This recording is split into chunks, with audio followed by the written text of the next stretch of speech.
Good morning students, welcome to study Adda 95। आज का हमारा टॉपिक जो है स्टूडेंट की फरमाइश पे टोकन्स। ठीक है, तो स्टार्ट करते हैं। टोकन्स टोकन्स पहले इसको समझते हैं, टोकन होता क्या है। प्रोग्रामिंग की अगर बात करा जाए तो tokens are the smallest individual unit जिसको कंपाइलर जो है इजीली अंडरस्टैंड कर सकता है। ठीक है, पहले कंपाइलर जानने की कोशिश करते हैं। कंपाइलर क्या होता है। अच्छा, जैसे कि आपको सबको मालूम होगा कि कंप्यूटर जो है बाइनरी लैंग्वेज में चीजों को अंडरस्टैंड करता है, दैट इज 0 और 1 के फॉर्म में, है ना। बट अगर हम प्रोग्रामिंग की बात करें तो हम इंग्लिश लैंग्वेज में प्रोग्राम कोड करते हैं, बट कंप्यूटर को ये सब चीजें नहीं आती। ठीक है, तो जो हम इंग्लिश में लिख रहे हैं उसे बाइनरी लैंग्वेज में कैसे कन्वर्ट करना है ना। तो ये काम जो होता है, these works are assigned to translators, है ना। जितने भी अलग अलग लैंग्वेजेस होती हैं, चाहे आप लो लेवल लैंग्वेज पढ़ें, चाहे मिडिल लेवल लैंग्वेज पढ़ें, चाहे आगे की हाई लेवल लैंग्वेजेस पे पढ़ाई करें, वो सारे इंग्लिश लैंग्वेज को बाइनरी लैंग्वेज में कन्वर्ट करने के लिए ट्रांसलेटर्स का यूज करते हैं। ठीक है, उसी में से एक ट्रांसलेटर है हमारा कंपाइलर। ठीक है, आज की जो क्लास है ये थोड़ा सा लैंग्वेज इंडिपेंडेंट रखने की कोशिश करी है मैंने, ताकि जो है हम सिर्फ और सिर्फ जावा या सी प्लस प्लस या सी की बात ना करें। ये एक ऐसा कॉमन टर्म है जो सी ने डेवलप किया था, टोकन। इसको बाकी सारी लैंग्वेज ने अपने अपने हिसाब से एक्वायर किया है। ठीक है, तो आज हम जो जिस टर्म की बात करेंगे, ये टोकन्स जो है ये सी लैंग्वेज के कंसेप्ट हैं। बस लैंग्वेज इंडिपेंडेंट इसलिए रहेगा ताकि जो है कोई भी इस वीडियो को इजिली समझ सके, चाहे वो सी पढ़ रहा हो, चाहे सी प्लस प्लस पढ़ रहा हो, चाहे वो जावा पढ़ रहा हो। ठीक है, टोकन्स आपको जैसे क्लियर हो गया है ना। ये क्या है, इंडिविजुअल यूनिट है जो कि कंपाइलर के द्वारा इजीली अंडरस्टैंड किए जा सकते हैं। ठीक है, तो अगर मैं टोकन्स की बात करूं तो टोकन्स अगर आपने देखा हो, अगर आप कभी भी आपने प्रोग्रामिंग करी हो, तो जो भी वर्ड्स यूज करते हैं उनका कलर जो है कंपाइलर अपने आप कन्वर्ट कर देता है, ताकि उसको ये समझ में आ जाता है कि आपने जो पहले से इसकी क्लास इंपोर्ट करा रखी है जावा में या कोई भी लैंग्वेज में। अगर आप सी पढ़ रहे हैं तो आपने हेडर फाइल इंक्लूड कराई होगी, या जावा पढ़ रहे हैं तो आपने पैकेज इंक्लूड कराया होगा, तो उस पैकेजेस या उन हेडर फाइल में उसकी मीनिंग पहले से लिखी होती है। ठीक है, ताकि जो है जो कंपाइलर है वो उस वहां पे उस फाइल में जाकर के उस चीजों को इजीली अंडरस्टैंड कर सके। ठीक है, टोकन्स के क्लासिफिकेशन देखते हैं कि अगर हम इसे क्लासिफाई करें तो कितने पार्ट्स में इसको क्लासिफाई कर सकते हैं। ठीक है, tokens basically smallest individual part है। ठीक है, जो कि जो है अच्छा, अगर एक मैं सेंटेंस की बात करूं कि आई लव माई कंट्री, अगर एक मैंने एक सेंटेंस लिख दिया, ठीक है, थोड़ा सा पहले इसको समझ लेते हैं।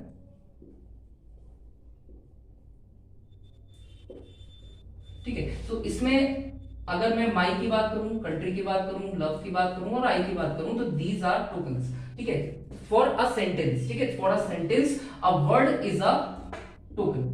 ठीक है, एक सिंगल वर्ड इस पूरे सेंटेंस के लिए टोकन है, क्योंकि अगर आप समझना चाहो तो आप लव को समझ सकते हो, माई को समझ सकते हो, कंट्री को समझ सकते हो, दीज आर वर्ड्स। बट अगर मैं सिर्फ एक लेटर की बात करूं, Y, C, these are not tokens. ठीक है, क्योंकि इसका अपना खुद का मीनिंग नहीं निकल रहा है।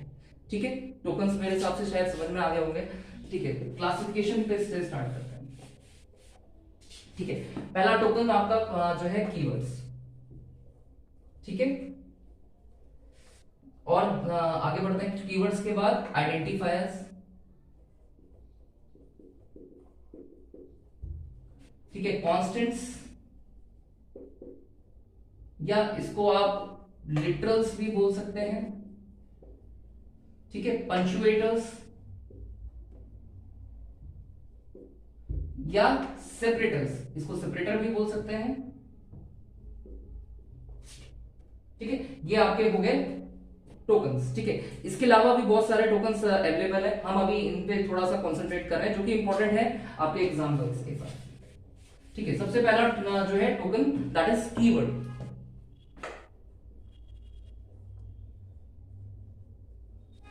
ठीक है, कीवर्ड क्या होता है? Keyword is a reserve words, है ना। ठीक है, जो ये रिजर्व वर्ड्स ऐसे हैं जो कि आप जो है किसी भी जगह पे इसको जो है एज अ वेरिएबल नेम या जो है प्रोग्राम में कहीं पे भी इसको जो है ऐसे ही यूज नहीं कर सकते, ठीक है। They have some special meaning in the compiler, है ना, इनका कुछ स्पेशल मीनिंग है जो कि पहले से लिखा हुआ है। इसका नाम जो है आप किसी वेरिएबल के नाम के लिए या क्लास के नाम के लिए, आप इसको ऑब्जेक्ट के नाम के लिए आप नहीं यूज कर सकते। They are known as variable, keywords, ठीक है। अच्छा, कीवर्ड्स की बात करें तो ये जनरली आपके लोअर केस होते हैं, ठीक है, लोअर केस में होते हैं। लोअर केस, अपर केस क्या है? अच्छा, लोअर केस अगर अपर केस की बात करा जाए तो जैसे आपने जो है A to Z, capital A to capital Z, these are upper case alphabet, ठीक है।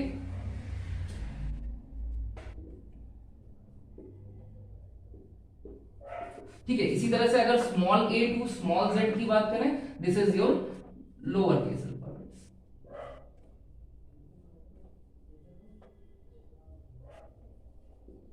ठीक है। कीवर्ड्स समझ में आए? कीवर्ड्स क्या है? जो आपके स्पेशल मीनिंग्स हैं जिनका जो है यूज आप वेरिएबल नाम की तरह नहीं कर सकते, ठीक है। एग्जांपल में अगर हम देखें, एग्जांपल क्या हो सकता है इसके भाई? वॉइड, ठीक है, मेन, ठीक है, स्टैटिक, ठीक, एटसेट्रा, ठीक है, बहुत सारे हैं और भी आप इसमें यूज कर सकते हो। They are all terms of keywords.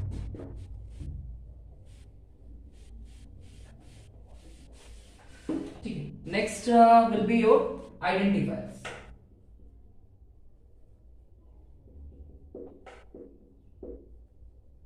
अब आइडेंटिफायर क्या होता है? Identifiers are the names given to a particular type, ठीक है। आप चाहे किसी एक वेरिएबल का नाम ले लो, ठीक है, एक क्लास का नाम ले लो, एक ऑब्जेक्ट का नाम ले लो, दीज आर ऑल, चाहे फंक्शंस का भी नाम हो सकता है, ठीक है, दे आर ऑल नेम्स, ठीक है।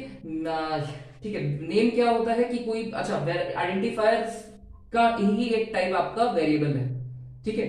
तो अगर आइडेंटिफायर्स की बात करें तो इसमें क्या क्या आता है? आपका जो है वेरिएबल नेम हो गया, ठीक है। इसी में आपका जो है फंक्शन का नेम हो सकता है, ठीक है, ऑब्जेक्ट का नाम हो सकता है, ठीक है, किसी क्लास का नेम हो सकता है, ठीक है। They are all comes under identifiers, ठीक है। अगर मैं वेरिएबल की बात करूं यहां पे, ठीक है, सबसे पहली चीज वेरिएबल, वेरिएबल होता क्या है? ठीक है, वेरिएबल अगर आप नाम से समझ रहे हो तो ये दो वर्ड से जुड़ के बना है, दैट इज वैरी और एबल, ठीक है। वैरी मतलब चेंज, ठीक है, और एबल इज एबिलिटी, ठीक है। तो कोई भी ऐसी एंटिटी, कोई भी ऐसा ब्लॉक जो टाइम के हिसाब से चेंज होने की कैपेबिलिटी रखता हो, ठीक है, पूरे प्रोग्राम में कहीं पे भी उसकी वैल्यू को हम चेंज कर सकें, they are known as variables, ठीक है। वेरिएबल का एक तरह का एक एंटिटी भी आप बोल सकते हो, एक बॉक्स है, ठीक है, जिसमें आप कुछ भी रख सकते हो, ठीक है, एक एंटिटी है, ठीक है, एक बॉक्स है जिसके अंदर आप कुछ भी रख सकते हो, ठीक है। अब वो उसके अंदर आप कैसा वैल्यू रख सकते हो वो उसका डेटा टाइप बताएगा, ठीक है। तो नेक्स्ट डेटा टाइप पे ही आ जाते हैं।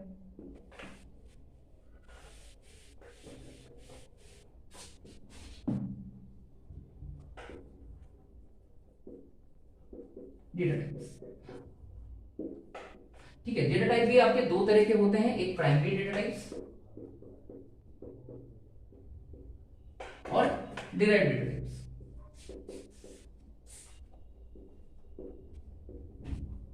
ठीक है। Primary data types are those data types which are provided by the compiler, ठीक है। कंप्यूटर में हमको बने बनाए मिल जाते हैं, हमें इनको खुद से डिराइव करने की जरूरत नहीं होती, ठीक है। डिराइव डेटा टाइप्स की जरूरत कहां पड़ती है? जब प्रोग्राम में हमें खुद से अपने खुद के जो है डेटा टाइप्स क्रिएट करने होते हैं, तो हम अपनी रिक्वायरमेंट के हिसाब से चीजों को क्लब कर करके जो है डेटा टाइप्स का फॉर्मेशन करते हैं, they are known as derive data types, ठीक है। प्राइमरी डेटा टाइप्स की अगर बात करें तो कुछ एग्जांपल इसके इंटीजर, ठीक है। इंटीजर आपके जो है could be negative to positive, कुछ भी हो सकता है, ठीक है। नेगेटिव से पॉजिटिव वैल्यू दोनों हो सकती है, but integer can not contain a decimal point और अ फ्लोटिंग पॉइंट नंबर, ठीक है। इंटीजर में पॉजिटिव नेगेटिव वैल्यूज दोनों रहेंगी, सिर्फ आपका फ्लोटिंग वैल्यू नहीं आ सकता, ठीक है। सेकेंडली आपके देखे जाए तो फ्लोट, अच्छा, इंटीजर की भी कुछ रेंज होती है, ठीक है। अगर उस, अच्छा, अभी रेंज की बात नहीं करेंगे क्योंकि this is a common class for all the languages, तो हर जितनी भी आप लैंग्वेजेस पढ़ोगे उसमें साइज और जो उसकी लेंथ होती है वो वैरी कर सकती है, इसलिए हम जो है इसके साइज और उसकी बात अभी नहीं देखेंगे। ठीक है, इसके बाद अगर मैं इंटीजर की बात करूं, इंटीजर से अगर आपको बड़ा नंबर चाहिए तो आपको क्या लेना पड़ेगा, लॉन्ग। ठीक है, this could also be a negative to positive value, है ना, कुछ भी हो सकता है, नेगेटिव पॉजिटिव से कहीं भी हो सकता है, बट इंटीजर से ज्यादा बड़ी वैल्यू को स्टोर कर रहा होगा, इसका साइज इंटीजर से बड़ा होगा। ठीक है, जैसे भाई साइज ज्यादा ले रहा है तो कंप्यूटर में इसकी मेमोरी भी क्या होगी, कंप्यूटर इंटीजर से ज्यादा होगी। ठीक है, अगर मुझे एक डेसिमल और एक फ्लोटिंग पॉइंट वैल्यू की जरूरत है तो मैं क्या करूंगा, एक फ्लोट नाम के डेटा टाइप का यूज करूंगा।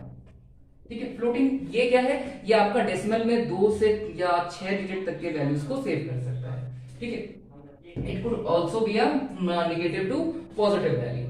ठीक है, इसके बाद आ जाते हैं, अच्छा फ्लोट से बड़ा अगर हमें चाहिए तो दैट इज डबल। ठीक है, इसके बाद और प्राइमरी में ही देखते हैं, आपके हुए कैर। ठीक है, अच्छा कैर क्या करता है भाई, एक सिंगल अल्फाबेट को यहाँ पे सेव कर सकता है। अगर मैंने यहाँ पे लिखा हुआ है a equal to single quote में एक अल्फाबेट, ठीक है, अब इसको दूसरा ले लीजिए, b ले लीजिए, b equal to single quotes में a। अच्छा, अगर मुझे कभी भी एक अल्फाबेट कहीं पे भी सेव करना है तो it should be enclosed under a single quotes, this is known as single quote, है ना। ठीक है, अगर मैं किसी एक नाम को अगर रखना चाहूंगा यहाँ पे तो मुझे इसकी एरे बनानी पड़ेगी, यानी स्ट्रिंग का यूज करना पड़ेगा, और फिर मैं वहां पे एक से ज्यादा अल्फाबेट्स को यूज कर सकता हूँ। ठीक है, वहां पे मुझे स्ट्रिंग की जो है एक से यहाँ पे डबल कोट्स का यूज करना पड़ेगा। जैसे यहाँ पे मैंने स्ट्रिंग नाम का एक एबीसी ले लिया और यहाँ पे डबल कोट्स में, ठीक है, यहाँ पे देखिए मैंने एक से, यहाँ पे एक अल्फाबेट का यूज किया था, यहाँ पे मैंने एक से ज्यादा अल्फाबेट्स का यूज किया है, इसलिए मैंने यहाँ पे इसको डबल कोट्स के अंदर इंक्लूड कर रखा है। ठीक है, दीज आर सेपरेटर्स। अभी देखेंगे सेपरेटर्स क्या होता है। ठीक है, डेटा टाइप्स हो गए। अच्छा, डिराइव्ड डेटा टाइप्स, ये जो है क्या हो सकते हैं इसके एग्जांपल्स, जैसे आपका क्लास हो गया, ठीक है, स्ट्रक्चर हो गया, यूनियन हो गया, ठीक है, इनम हो गया। ठीक है, these are types of derived data types. ठीक है,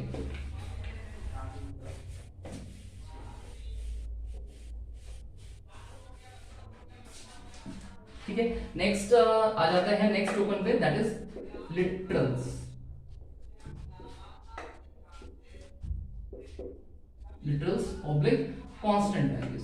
ठीक है, अभी जैसे आपने देखा कि वेरिएबल पूरे प्रोग्राम में किसी भी टाइम पे चेंज हो सकता है, that's why they are known as variables, है ना, जिसकी वैल्यू पूरे प्रोग्राम में किसी भी पॉइंट पे वेरी कर सके, ठीक है, चेंज हो सके। But these are literals, these are values which are provided to the particular variable but they cannot be changed। ठीक है, they are constants जिनकी वैल्यू हम कभी भी प्रोग्राम में कहीं पे भी चेंज नहीं कर सकते हैं, they are known as constant values। ठीक है, अगर मैं लिटरल्स की बात करूं तो बहुत टाइप के आपको लिटरल्स मिल जाएंगे, दैट इज इंटीजर लिटरल्स। ठीक है, इंटीजर लिटरल्स में जैसे आपका 1 2 3 कुछ भी आप जो भी एक कांस्टेंट वैल्यू जो भी आप सोच सकते हो, they are all integer percent. ठीक है, फ्लोटिंग पॉइंट इसमें नहीं आएगा, जैसे हमने वहां देखा था, सेम या वही चीज यहाँ पे भी है। ठीक है, कैरेक्टर लिटरल की बात करें, कैरेक्टर आपका क्या हो गया, सिंगल कोट में कोई भी एक अल्फाबेट। ठीक है, स्ट्रिंग लिटरल की बात करें, ठीक है, तो यहाँ पे क्या होगा, डबल कोट्स में, जैसे मैंने यहाँ पे इंडिया लिख दिया तो ये आपका जो है स्ट्रिंग लिटरल हो जाएगा। String should be enclose under double quotes, जबकि आपका character should be enclose inside a single quote. ठीक है, कैरेक्टर को आपको एक सिंगल कोट में रखना है, स्ट्रिंग को आपको डबल कोट्स के अंदर यहाँ पे इनक्लोज करना है। ठीक है, इसके बाद अगर मैं बोलूं, ये अच्छा फ्लोटिंग पॉइंट रह गया, फ्लोटिंग लिटरल्स। ठीक है, फ्लोटिंग लिटरल में डेसिमल में कोई भी वैल्यू हो सकती है, 1.732 जैसे अंडर रूट 3 की वैल्यू है। ठीक है, आप ऐसे लिख या इसको किस में रखोगे, फ्लोटिंग पॉइंट वेरिएबल लिटरल्स में यहाँ पे रख सकते हैं। ठीक है, अच्छा, इन्हीं फ्लोटिंग पॉइंट लिटरल को हम रियल लिटरल्स भी बोलते हैं। ठीक है, फ्लोटिंग पॉइंट और रियल लिटरल्स। ठीक है, ठीक है, next topic, next token is punctuator. ठीक है, पंचुएटर्स या सेपरेटर्स। ठीक है, अच्छा, जैसे अभी आपने जो है फॉर का लूप बनाया होगा या इफ का कंडीशन चलाई होगी, है ना, तो जब भी हम किसी सेट ऑफ कोड को किसी पर्टिकुलर ब्रैकेट के अंदर रखते हैं या उसको ब्लॉक बनाते हैं तो they are all comes under the punctuators या सेपरेटर्स, है ना। जैसे आपने जो है कर्ली ब्रेसेस का यूज करा है ना। तो दीज आर ब्लॉक स्टेटमेंट, है ना, यहाँ पे आप जो भी ब्लॉक के अंदर रख दोगे, ठीक है। तो दीज आर सेपरेटर्स, ये आपको पूरे प्रोग्राम को में से उस सेगमेंट को अलग कर रहे हैं, ठीक है। जैसे ये हो गया आपके सेपरेटर्स, एक ही आपका फंक्शन वाला कोड हो गया, ठीक है। Comma itself is a type of separator, ठीक है। सेमीकोलन ये लाइन टर्मिनेटर है, किसी लाइन के एंड को रिप्रेजेंट करता है, ठीक है। तो ये भी एक टाइप ऑफ सेपरेटर हो गया। और ठीक है, ये सारे कोलन हो गया, है ना। ये सारी चीजें आपके किस में आ जाती हैं, सेपरेटर्स में आ जाती हैं या पंक्चुएटर्स में आ जाती हैं, ठीक है। लास्ट और सबसे इंपॉर्टेंट टॉपिक आपका ऑपरेटर, ठीक है। लास्ट टाइप ऑफ टोकन जो हम डिस्कस करने जा रहे हैं दैट दे आर ऑपरेटर्स। अब ऑपरेटर्स क्या होते हैं, देखिए ऑपरेटर्स एक तरह के सिंबल्स हैं जो हम किसी दो या दो से ज्यादा या सिंगल ऑपरेटर के ऑपरेंड के ऊपर भी ऑपरेट कर सकते हैं, ठीक है। पहले ऑपरेंड देखते हैं, ऑपरेंड क्या है। अगर मैं एक ऑपरेटर का ले लूं दैट इज प्लस, ठीक है, एडिशन के लिए यूज में आता है, ठीक है। तो अगर मैं इसको ले लूं तो इसके ये क्या मैं जो है इसको किन दो चीजों के बीच में ले सकता हूं, है ना। They are known as operands, जैसे ए और बी दे आर ऑपरेंड, ठीक है। ऑपरेंड वो वेरिएबल्स हैं जिनके बीच में उस ऑपरेटर को लगाना है, या वो ऑपरेटर उन दो चीजों का यूज कर रहा है आउटपुट को लाने, ठीक है। यहां पे अगर मैं बोलूं प्लस जो है एक ऑपरेटर है जो कि एक अरिथमेटिकल ऑपरेटर है, वो क्या कर रहा है, ए और बी नाम के दो ऑपरेंड का यूज कर रहा है आउटपुट को डिटेक्ट करने के लिए, ठीक है। तो यहाँ पे ऑपरेंड आपको समझ में आ गया होगा कि ऑपरेंड वो वेरिएबल्स होते हैं जिनके बीच में वो ऑपरेटर काम कर रहा होता है, ठीक है। तो टाइप्स में आ जाता है भाई, पहला ऑपरेटर का आपका पहला टाइप है अरिथमेटिकल ऑपरेटर,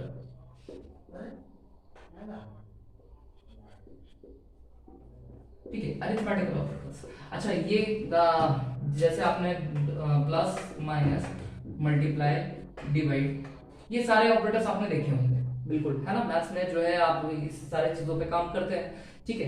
कंप्यूटर में भी अरिथमेटिकल में ये सारे ऑपरेटर्स के साथ में एक ऑपरेटर और होता है, ठीक है। This is not your percentage sign, this is known as mod operator, ठीक है। अच्छा मैं आपसे बोलूं कि अगर मुझे दो नंबर को डिवाइड करना है, ठीक है, से 5 एंड 17, ठीक है, मुझे 17 को डिवाइड करना है 5 से, ठीक है। तो अगर मैं इससे आपसे इसका आंसर पूछूं तो आप क्या बताओगे, सर इसका ये पूरा डिविजिबल नहीं है, आप 3 से काटेंगे तो 15 आएगा और लास्ट में 2 रिमाइंडर आ जाएगा, है ना। तो जनरली लोग इसका 5.4 आंसर बता देंगे। अब यहाँ पे करोगे तो 5 4 20 हो जाएगा और ये पूरा डिवाइड हो जाएगा, ठीक है। बट अगर मैं इसको मुझे डेसिमल में नहीं चाहिए इसका आंसर, ठीक है, तो आप क्या बता सकते हो कि सर इसका जो है 3 will be your quotient, 2 will be your reminder, ठीक है। तो कंप्यूटर में इसी रिमाइंडर को हमें सेव करने के लिए एक ऑपरेटर यूज करते हैं, this is known as mod operator, ठीक है। इससे हम क्या कर सकते हैं, किसी भी डिवाइड करके किसी वैल्यू का रिमाइंडर कैलकुलेट कर सकते हैं, ठीक है। अगर आपको क्वोशिएंट चाहिए तो आप डिवाइड का यूज करोगे, ठीक है, डिवाइड का यूज करोगे, ये आपको क्वोशिएंट दे देगा, this will give you reminder, ठीक है। तो ये हो गया हमारे arithmetical operators, plus minus multiply divide and mod, ठीक है। इसके बाद आ जाता है नेक्स्ट ऑपरेटर,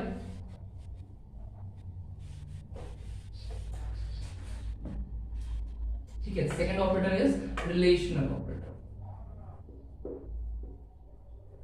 ठीक है। रिलेशनल ऑपरेटर नाम से ही समझ में आ रहा है, दो लोगों के दो वेरिएबल्स के बीच में क्या कर रहा है, किसी रिलेशन को स्टैब्लिश कर रहा है, ठीक है। रिलेशन कैसा भाई, ग्रेटर हो सकता है, लेस देन हो सकता है, ग्रेटर देन इक्वल टू हो सकता है, लेस देन इक्वल टू हो सकता है, ठीक है, sorry less than equal to, greater than equal to, not equal to, ठीक है। इस तरह के जो है operators are known as relational operator. दो वेरिएबल के बीच में रिलेशन बता रहे होंगे कि इनकी वैल्यू कौन सा बड़ा है कौन छोटा है इनके बीच में, या नॉट इक्वल टू, ठीक है। तो ये these are known as relational operators, ठीक है।